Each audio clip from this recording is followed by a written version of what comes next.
Thanks for having me.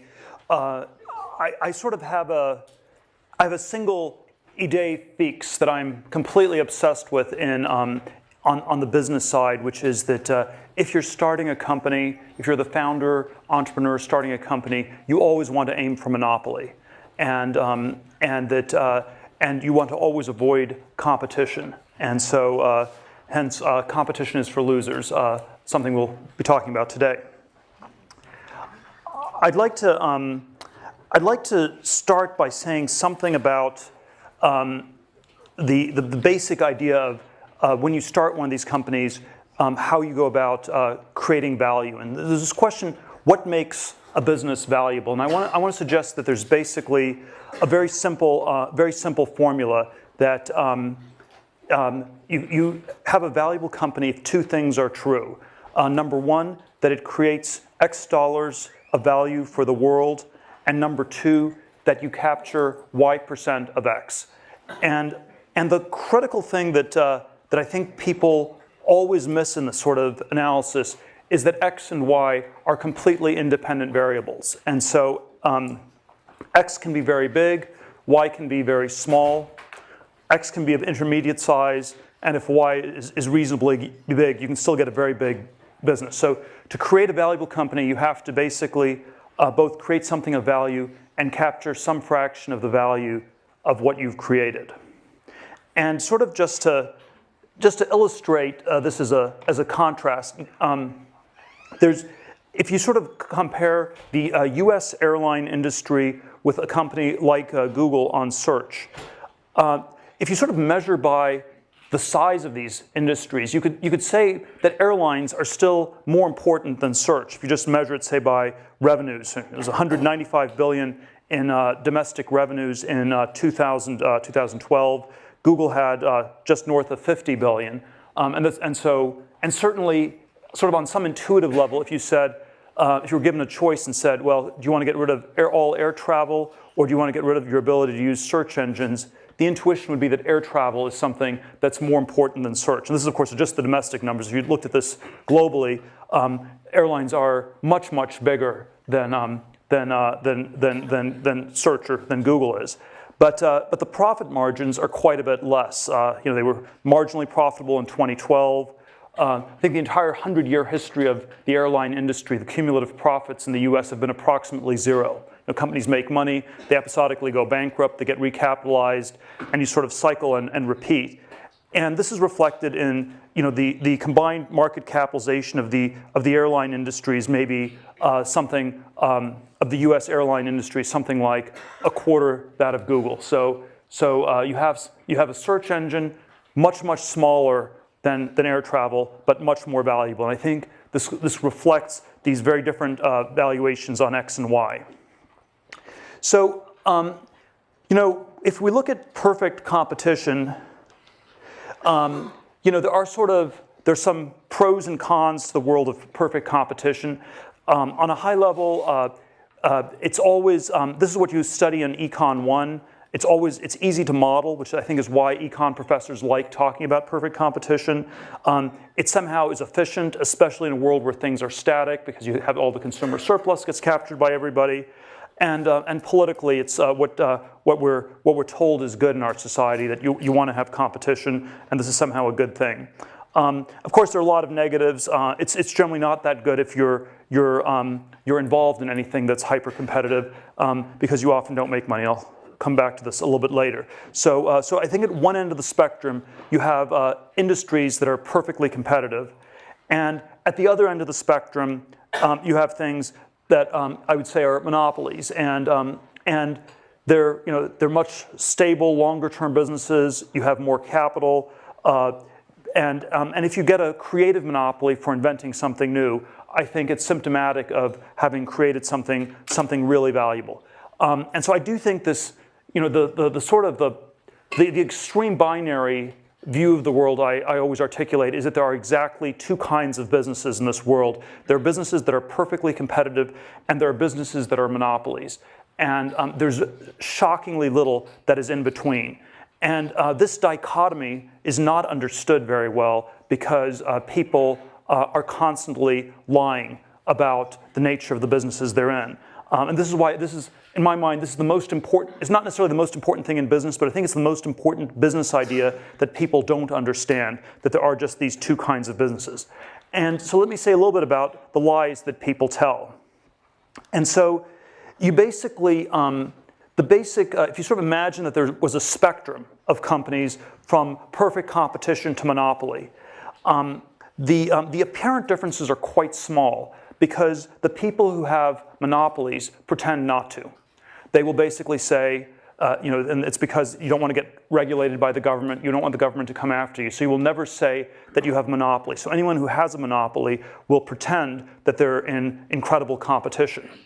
And on the other end of the spectrum, if you are incredibly competitive, and if you're in some sort of business where you will never make any money, you will be tempted to tell a lie that goes in the other direction, where you will say that you're doing something unique that is somehow less competitive than it looks, because you will want to differentiate, you want to try to attract capital or something like that. So if the monopolists pretend not to have monopolies, the non-monopolists pretend to have monopolies, the apparent difference is very small, whereas the real difference, I would submit, is actually quite big. And so there's this distortion that happens because of the lies people tell about their businesses, and the lies are sort of in these opposite directions. Let me drill a little bit down further on the way these lies work.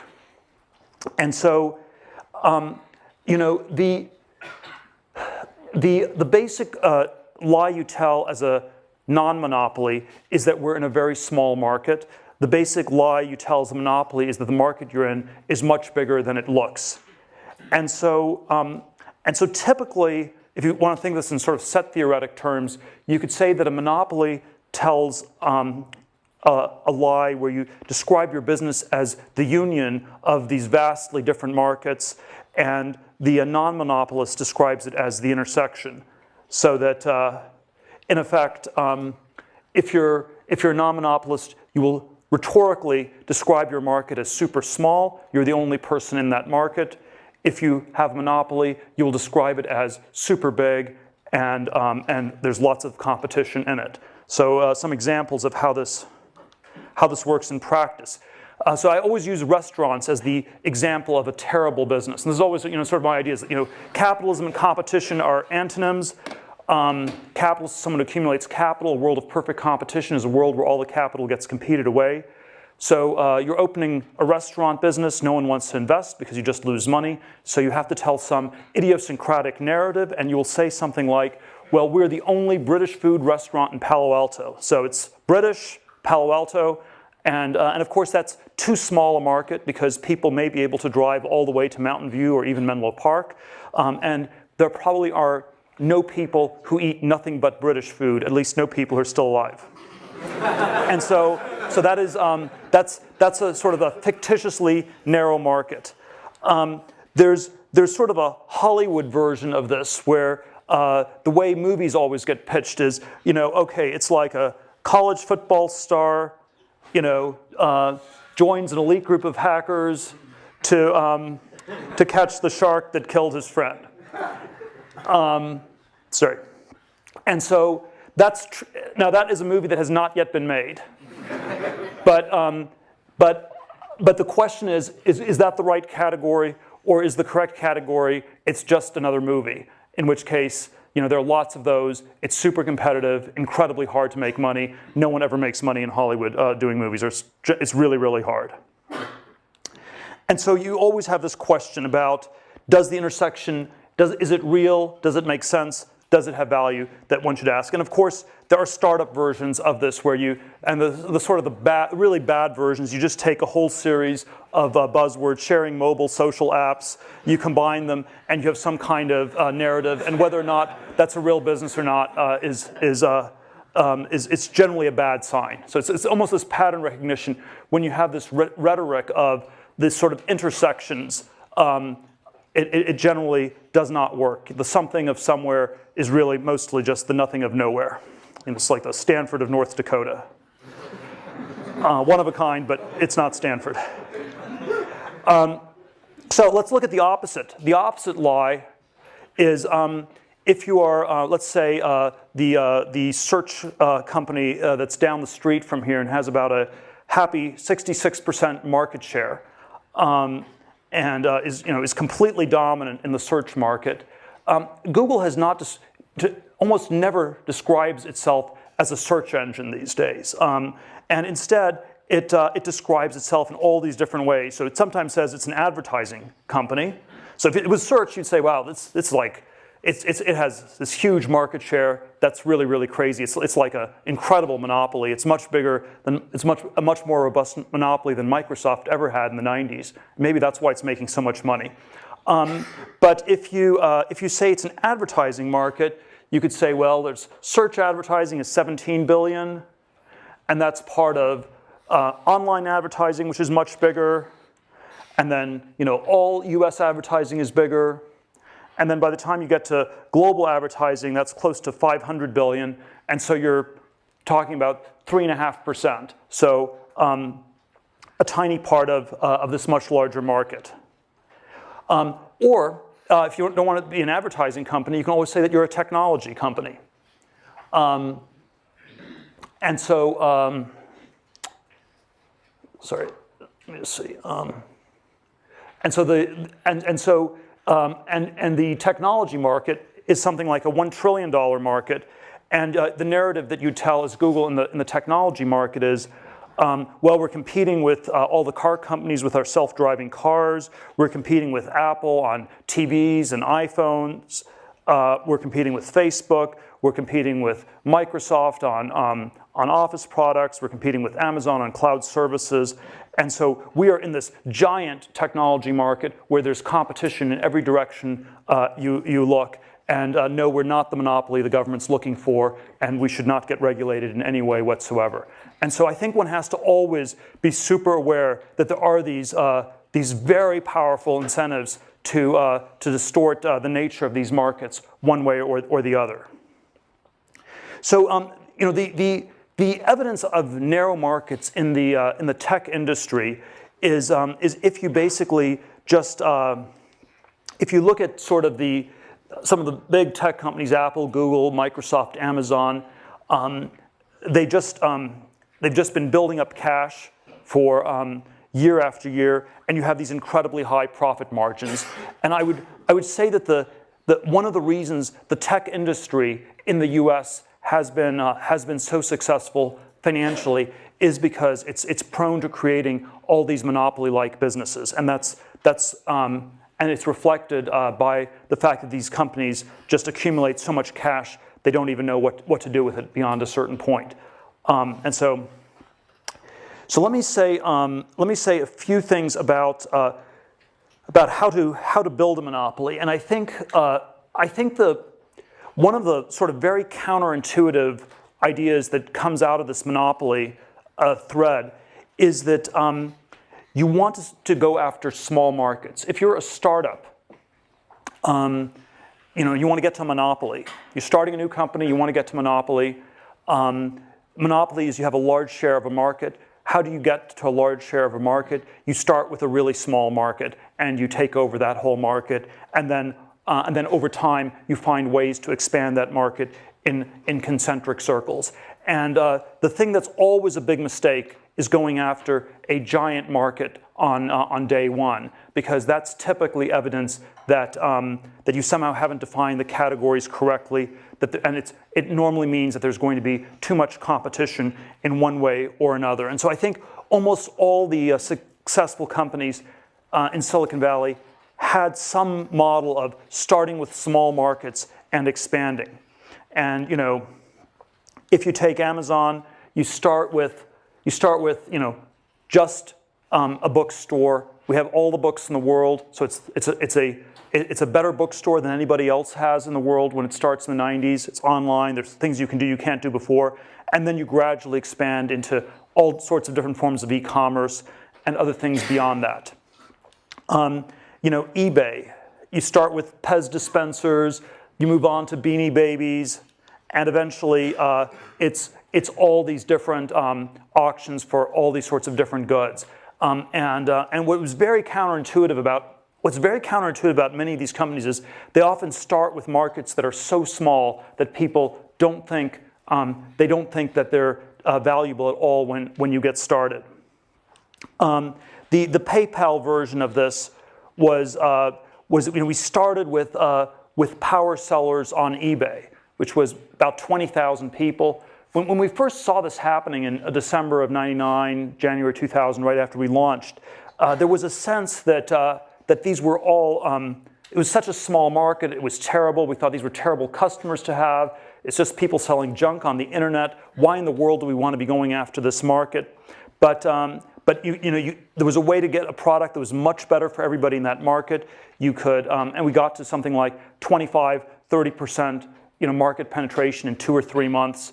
And you got some lock-in, you got brand recognition, and you're able to build the business from there. So I always think these very small markets are quite underrated. The Facebook version of this I always give is that the initial market at Facebook was 10,000 people at Harvard. It went from 0 to 60% market share in 10 days. That was a very auspicious start. The way this gets analyzed in business schools is always, that's ridiculous. It's such a small market, it can't have any value at all. And so I think the business school analysis of Facebook early on, or of PayPal early on, or of eBay early on, is that the markets were perhaps so small as to have almost no value. And they would have had little value had they stayed small, but it turned out there were ways to then grow them concentrically, and that's what made them so valuable. Now I think the opposite version of this is always where you have super big markets, and there's so many different things that went wrong with all the clean tech companies in the last decade, but one theme that ran through almost all of them was they all started with massive markets. And every clean tech PowerPoint presentation that one saw in the years 2005 to 2008, which was sort of the clean tech bubble in Silicon Valley, started with, we're in the energy market, we're in a market that's measured in hundreds of billions or trillions of dollars. And then once you're sort of a minnow in a vast ocean, that's not a good place to be. That means that you have tons of competitors and you don't even know who all the competitors are. And so you want to be, a one-of-a-kind company where it's the only one in a small ecosystem. You don't want to be the 4th online pet food company. You don't want to be the 10th thin film solar panel company. You don't want to be the 100th restaurant in Palo Alto. Restaurant industry is a $1 trillion industry. So if you do a market size analysis, you conclude restaurants are a fantastic business to go into. And it's often large markets, large existing markets typically mean that you have tons of competition, very, very hard to differentiate. So the first very counterintuitive idea is to go after small markets, often markets that are so small people don't even notice them, they don't think that they make sense. That's where you get a foothold, and then if those markets are able to expand, you can scale into a big monopoly business. A second there's sort of several different characteristics of these monopoly businesses that I like to focus on, and there's probably no sort of single formula to it. And I always think that in technology, there's always a sense that the history of technology is such that every moment happens only once. And so the next Mark Zuckerberg won't build a social network. The next Larry Page won't be building a search engine. The next Bill Gates won't be building an operating system. And if you're copying these people, you're not learning from them. But there is always these very unique businesses that are doing something that's not been done before end up having the potential to be a monopoly. If you're, the opening line in Anna Karenina is that all happy families are alike. All unhappy families are unhappy in their own special way. And the opposite is true in business, where I think all happy companies are different because they're doing something very unique. All unhappy companies are alike because they fail to escape the essential sameness that is competition. And so one sort of characteristic of a monopoly technology company is some sort of proprietary technology. My sort of crazy, somewhat arbitrary rule of thumb is you want to have a technology that's an order of magnitude better than the next best thing. So Amazon had over 10 times as many books. I mean, it's maybe not that high tech, but you figure out a way to sell 10 times as many books in an efficient online way. PayPal, the alternative for PayPal was using checks to send money on eBay. It took 7 to 10 days to clear. PayPal could do it more than 10 times as fast. So you want to have some sort of very powerful improvement in some in some order, maybe an order of magnitude improvement on some key dimension. Of course, if you actually come with something totally new, it's just like an infinite improvement. So I would say the iPhone was the first smartphone that worked, and so that's like maybe not infinite, but it's sort of definitely an order of magnitude or more of an improvement. So I think the technology is designed to give you a massive delta over the next best thing.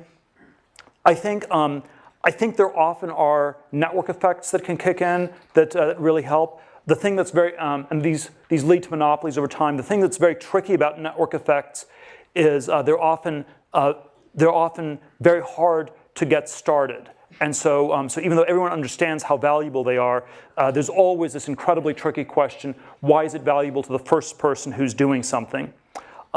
Economies of scale. If you have something with very high fixed costs, very low marginal costs, that's typically a monopoly-like business.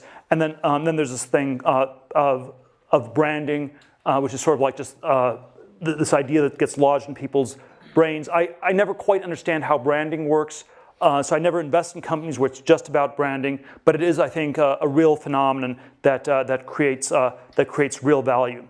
I think one of the things, I'm going to come back to this a little bit towards the end, but one of the things that's very striking is that software businesses are often, are for some reason, very good at some of these things. They're especially good at the economies of scale part, because the marginal cost of software is zero.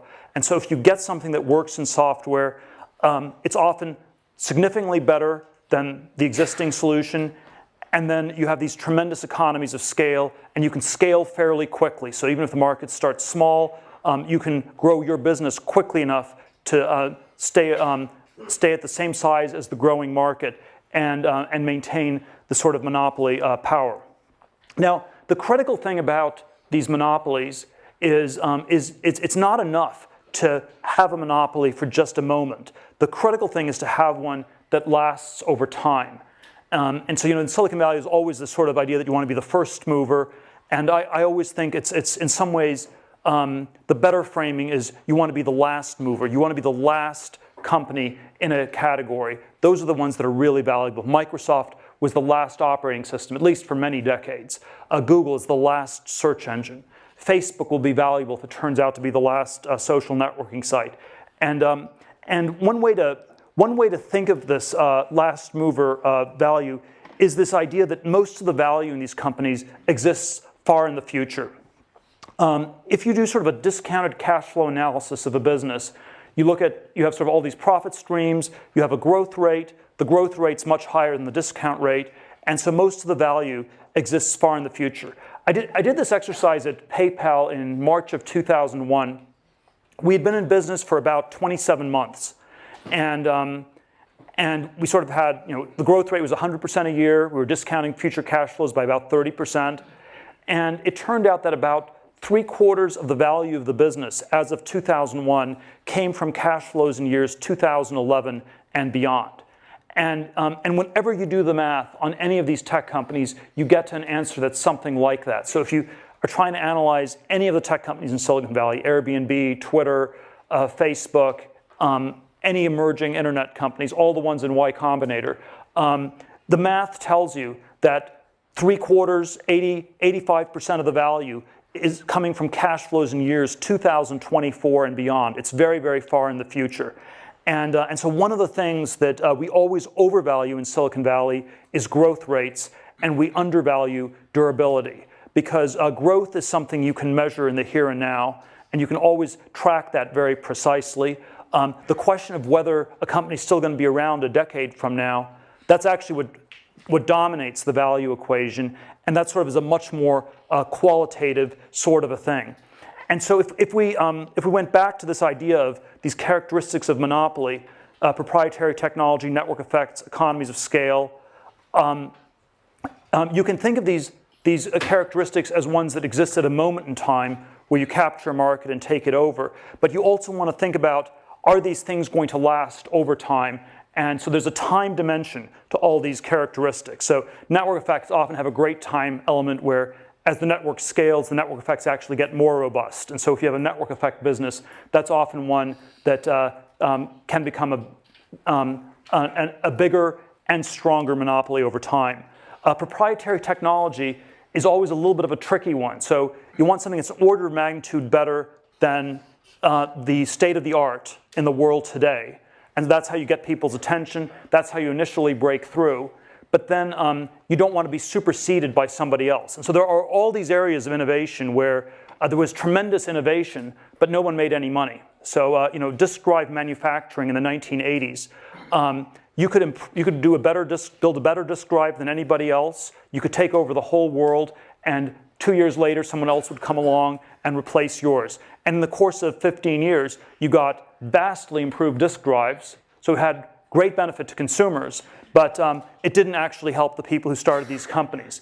And so there's always this question about having a huge breakthrough in technology, but then also being able to explain why yours will be the last breakthrough, or at least the last breakthrough for a long time, or where you make a breakthrough and then you can keep improving on it at a quick enough pace that no one can ever catch up. So if you have a structure of the future where there's a lot of innovation and other people will come up with new things in the thing you're working on, that's great for society. It's actually not that good for your business typically.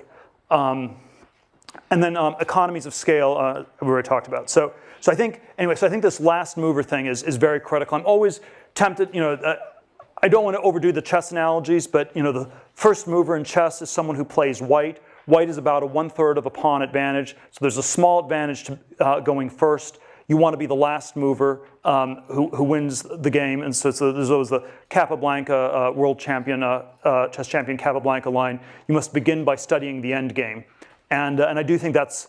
Well, I wouldn't say that's the only thing you should study. I think this sort of perspective of asking these questions, why will this still be the leading company 10, 15, 20 years from now, is a really critical one to try to think through. Let me sort of, I want to sort of go in two slightly other directions with this monopoly versus competition idea. And I think, I think this is the central idea in my mind for business, for starting business, for thinking about them. And there are some very interesting perspectives I think it gives on the whole, on the whole history of innovation in technology and science, because we've lived through 250, 300 years of incredible technological progress in many different domains, steam engine to railways to telephones, refrigeration, household appliances, the computer revolution, aviation, all sorts of different areas of technological innovation. And then there's sort of analogous thing that one can say about science, where we've lived through centuries of enormous amounts of innovation in science as well. And the thing that I think people always miss when they think about these things is that because X and Y are independent variables, some of these things can be extremely valuable innovations, but the people who invent them, who come up with them, do not get rewarded for this. And certainly, if you go back to you need to create X dollars in value, you capture Y% of X. I would suggest that the history of science has generally been one where Y is 0% across the board. The scientists never make any money. They're always deluded into thinking that they live in a just universe that will reward them for their work and for their inventions. And this is probably the fundamental delusion that scientists tend to suffer from in our society. And even in technology, there are sort of many different areas of technology where there were great innovations that created tremendous value for society, but people did not actually capture that much of the value. And so I think there is this sort of whole history of science and technology that can be told from the perspective of how much value was actually captured. And certainly there are entire sectors where people didn't capture anything. So you're the smartest physicist of the 20th century. You come up with special relativity. You come up with general relativity. You don't get to be a billionaire. You don't even get to be a millionaire. It just somehow doesn't work that way. The railroads, incredibly valuable. Most of them just went bankrupt because it was too much competition. Wright brothers, you fly the first plane, you don't make any money. And so I think there is sort of a structure to these industries that's very important. And I think the thing that's actually rare are the success cases. So it's actually, when you really think about the history in this 250-year sweep, it's unusual. Y is almost always 0%. It's always 0 in science. It's almost always in technology. And so it's very rare where people made money. You know, the late 18th, early 19th century, the first industrial revolution was the textile mills. You had the steam engine, you sort of automated things. And you had these relentless improvements that people improved efficiency of textile factories, of manufacturing generally, at a clip of 5 to 7% every year, year after year, decade after decade. You had 60, 70 years of tremendous improvement from 1780 to 1850. But even in 1850, most of the wealth in Britain was still held by the landed aristocracy. The workers didn't make that much. The capitalists didn't make that much either. It was all competed away. There were hundreds of people running textile factories. It was an industry that just, the structure of the competition prevented people from making any money. And so I think in my mind, there probably are only two broad categories in the entire history of the last 250 years where people have actually come up with new things and made money doing so. One is these sort of vertically integrated complex monopolies, which people did build in the second industrial revolution at the end of the 19th and start of the 20th century. And so this was like Ford. It was the vertically integrated oil companies like Standard Oil. And what these vertically integrated monopolies typically required was this very complex coordination. You got a lot of pieces to fit together in just the right way. When you assembled it, you had a tremendous advantage. This is actually done surprisingly little today. And so I think this is sort of a business form that, when people can pull it off, is very valuable. It's typically fairly capital intensive. We live sort of in a culture where it's very hard to get people to buy into anything that's super complicated and takes very long to build. But when I sort of think about my colleague Elon Musk from PayPal's success with Tesla and SpaceX, I think the key to these companies was the complex, vertically integrated monopoly structure they had. So if you sort of look at Tesla or SpaceX, if you ask, was there sort of a single breakthrough? I mean, they certainly innovated on a lot of dimensions. I don't think there was a single 10x breakthrough in battery storage or, maybe working on some things on rocketry, but there was no sort of single massive breakthrough. But what was really impressive was integrating all these pieces together and doing it in a way that was more vertically integrated than most of their competitors. So Tesla, you also integrated the car distributors so they wouldn't steal all the money, as has happened with the rest of the car industry in the US. Or SpaceX, you basically pulled in all the subcontractors where most of the large aerospace companies have single source subcontractors that are able to sort of charge monopoly profits and make it very hard for the integrated aerospace companies to make money. And so vertical integration, I think, is sort of a very underexplored modality of technological progress that people would do well to look at more. And then I think there is something about software itself that's very, very powerful. Software has these incredible economies of scale, these low marginal costs, and there is something about the world of bits as opposed to the world of atoms where you can often get very fast adoption. And the fast adoption is critical to capturing and taking over markets, because even if you have a small market, if the adoption rate is too slow, there'll be enough time for other people to enter that market and compete with you. Whereas if you have a small to mid-sized market and have a fast adoption rate, you can take over this market. And so I think this is one of the reasons Silicon Valley has done so well and why software has been this phenomenal industry. And what I would suggest, what I want to leave you with is there are sort of these different rationalizations people give for why certain things work and why certain things don't work. And I think these rationalizations always obscure this question of creating X dollars in value and capturing Y% of X. So the science rationalization we're always told is that the scientists aren't interested in making money. They're doing it for charitable reasons, and that you're not a good scientist if you're motivated by money. And I'm not even saying people should always be motivated by money or something like this, but I think we should be a little bit more critical of this as a rationalization. We should ask, is this a rationalization to obscure the fact that Y equals 0% and the scientists are operating in this sort of world where all the innovation is effectively competed away and they can't capture any of it directly? And then the software distortion that often happens is because people are making such vast fortunes in software, we infer that this is the most valuable thing in the world being done, full stop. And so if people at Twitter make billions of dollars, it must be that Twitter is worth far more than anything Einstein did. And what that sort of rationalization tends to obscure is, again, that X and Y are independent variables, and there are these businesses where you capture a lot of X, and there are others where you don't. And so I do think the history of innovation has been this history where the microeconomics, the structure of these industries has mattered a tremendous amount. And when and there is sort of this story where some people have made vast fortunes because they were in industries with the right structure, and other people made nothing at all because they were in these sort of very competitive things, and we shouldn't just rationalize that away. I think it's worth understanding this better.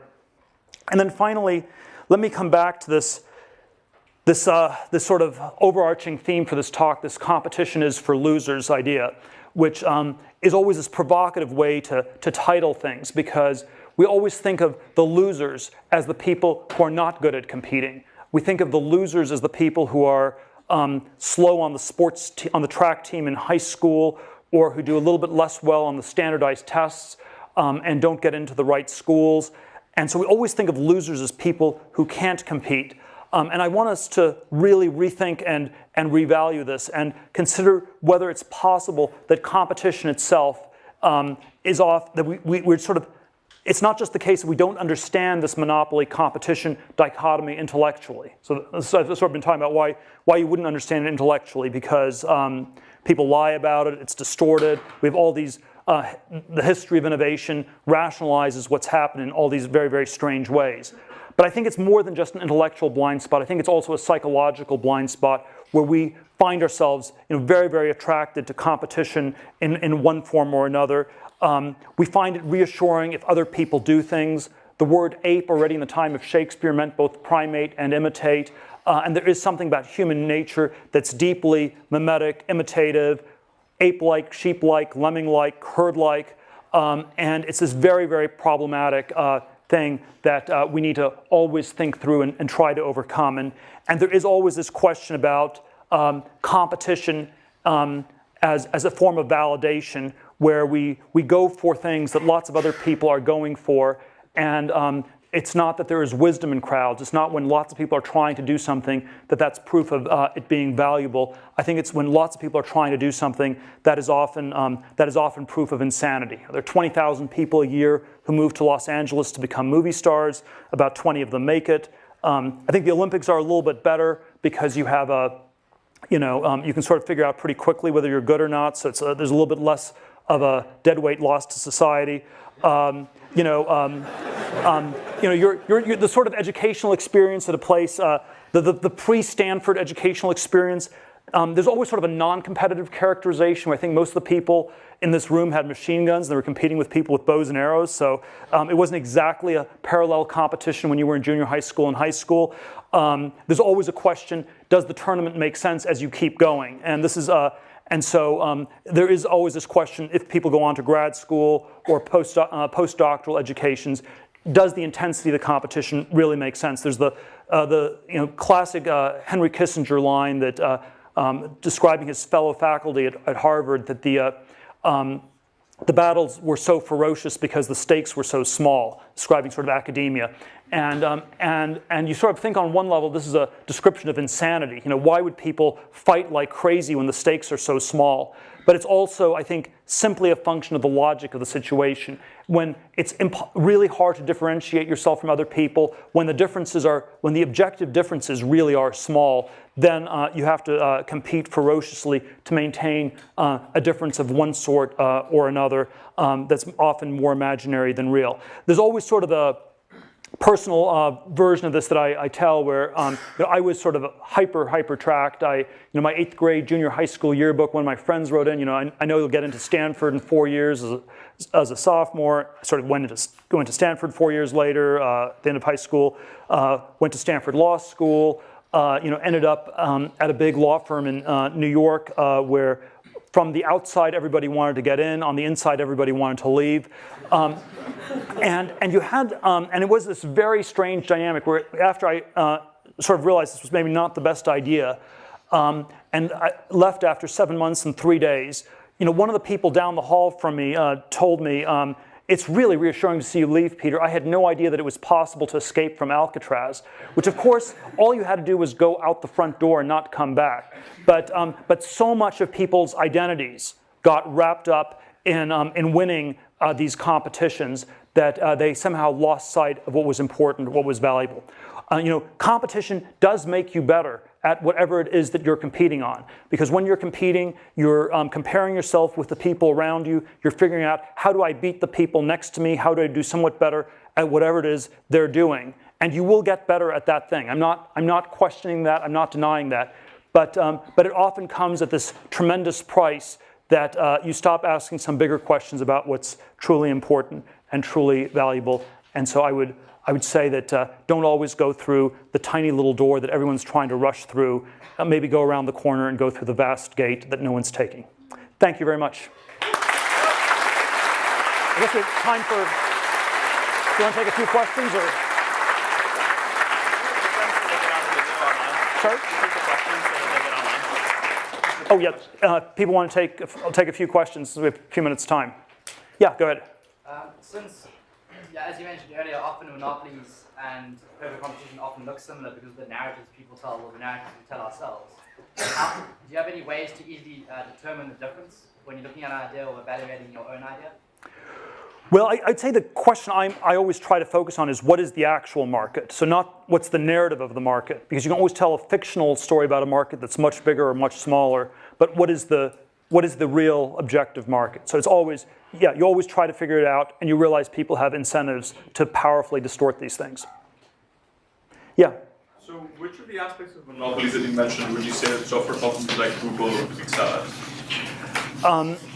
Well, they have network effects with the ad network. They had proprietary technology that gave them the initial lead because they had the PageRank algorithm, which was sort of an order of magnitude better than any other search engine. You have economies of scale because of the need to store all these different sites, and at this point you have brands. So Google has all four. Maybe the proprietary technology is somewhat weaker at this point, but definitely it had all four, and maybe 3.5 out of 4 now. Yeah. How does this apply to Palantir? And second, what's with like? The second is what? What's with the iPhone headphone? Oh, there's sort of a set of companies that are doing different copycat payment systems on mobile phones. There's Square, there's PayPal. They just have sort of different shapes. That's how they differentiate themselves. One is a triangle, one is a square, and so maybe at some point the apes will run out of shapes or something like that. But I think. Palantir, we started with a focus on the intelligence community, which is small sub-market. You had a proprietary technology that used a very, very different approach, where it was focused on the human computer synthesis rather than the substitution, which I think is the dominant paradigm. So there's a whole set of things I would say on the market approach and the proprietary technology. Yes. We have design thinking methodology and lean startup thinking, which is used to mitigate risk by not creating things that people don't want. But how do young innovators have inspiration to create complex systems that last through time? Can you repeat the question? Yeah, so the question is, what do I think about lean startups, iterative thinking where you get feedback from people, versus complexity that may not work. So I am personally quite skeptical of all the lean startup methodology. I think the really great companies did something that was sort of somewhat more of a quantum improvement that really differentiated them from everybody else. They typically did not do massive, customer surveys. The people who ran these companies, sometimes not always, suffered from mild forms of Asperger's, so they were not actually that influenced, not that easily deterred by what other people thought or told them to do.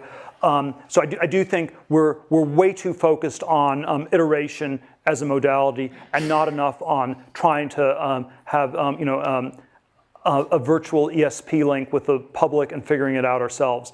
I would say that, let me see, I would say that I'm not quite, the risk question I think is always a very tricky one because there are, it's often the case that you don't have enough time to really mitigate risk. If you're going to take enough time to figure out what people want, you often will have missed the boat by then. And then, of course, there's always the risk of doing something that's not that significant or meaningful. So, you could say a track in law school is a low-risk track from one perspective. It may still be a very high-risk track in the sense that maybe you have a high risk of not doing something meaningful with your life. So we have to think about risk in these very complicated ways. I think risk is sort of this very complicated concept. Yes? So you talk about the last mover advantage, but then doesn't that imply that there's already competition to begin with on the chess piece, on the chessboard?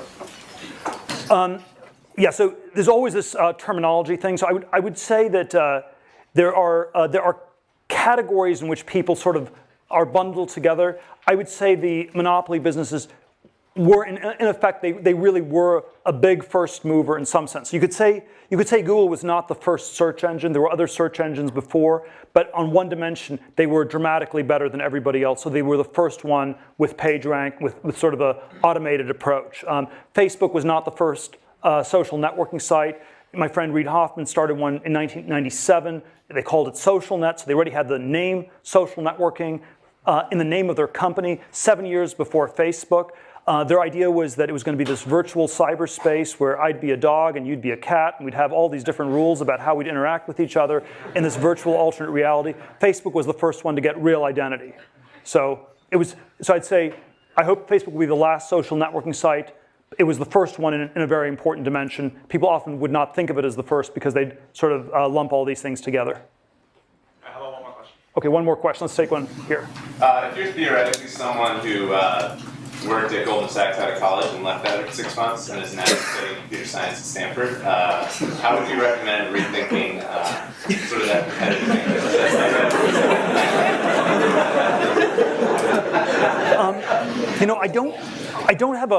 I don't have a great. I'm not great at the psychotherapy stuff, so I don't quite know how to solve this.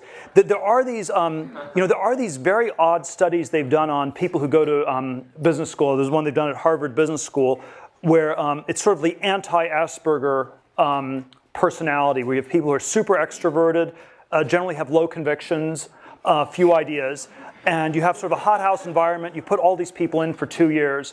And at the end of it, they systematically end up, the largest cohort systematically ends up doing the wrong thing. They try to catch the last wave. In 1989, everyone at Harvard tried to work for Mike Milken. It was 1 or 2 years before he went to jail for all the junk bond stuff.